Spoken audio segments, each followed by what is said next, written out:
بسم اللہ الرحمن الرحیم۔ زوار حسین یوٹیوب چینل کے ناظرین السلام علیکم۔ ناظرین، عید الاضحیٰ آنے والی ہے اور مسلمان تیاریوں میں مصروف ہیں۔ آج کی ویڈیو عید کے اسلامی فلسفے اور سبق پر مشتمل ہے، تو اس ویڈیو کو مکمل دیکھیے گا۔ 10 ذو الحجہ کو عالم اسلام میں عید الاضحیٰ منائی جاتی ہے۔ مسلمان اس دن سنت ابراہیمی کی یاد کو تازہ کرتے ہوئے جانور قربان کرتے ہیں۔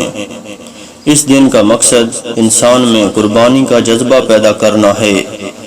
اسلامی تعلیمات معاشرے کی ترقی کا بہترین ذریعہ ہیں۔ عید الاضحیٰ والے دن جانور قربان کر کے گوشت تقسیم کیا جاتا ہے۔ اس طرح معاشرے میں مدد کرنے کا احساس اور رونق پروان چڑھتی ہے۔ جو لوگ غربت کی وجہ سے سال بھر گوشت کھانے سے محروم رہتے ہیں، انہیں بھی عید الاضحیٰ کے دن یہ میسر آ جاتا ہے۔ چند منافق افراد یہ پروپیگنڈا کرتے ہیں کہ اتنی زیادہ تعداد میں جانوروں کی قربانی کرنے سے ان کے ناپید ہونے کا خطرہ ہے۔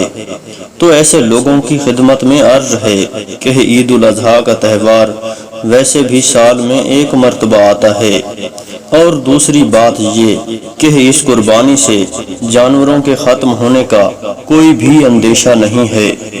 سارا سال جانور پالے جاتے ہیں، اور سال میں ایک مرتبہ قربانی کے تہوار سے جانوروں کے ختم ہونے کا کوئی بھی امکان نہیں ہے۔ عید الاضحیٰ کا مقصد معاشرے میں پیار و محبت کو بڑھانا ہے۔ اس عید کو ایک اسلامی جذبے اور جنون کے ساتھ منائیں، اور مجھے دعاؤں میں ضرور یاد رکھیں۔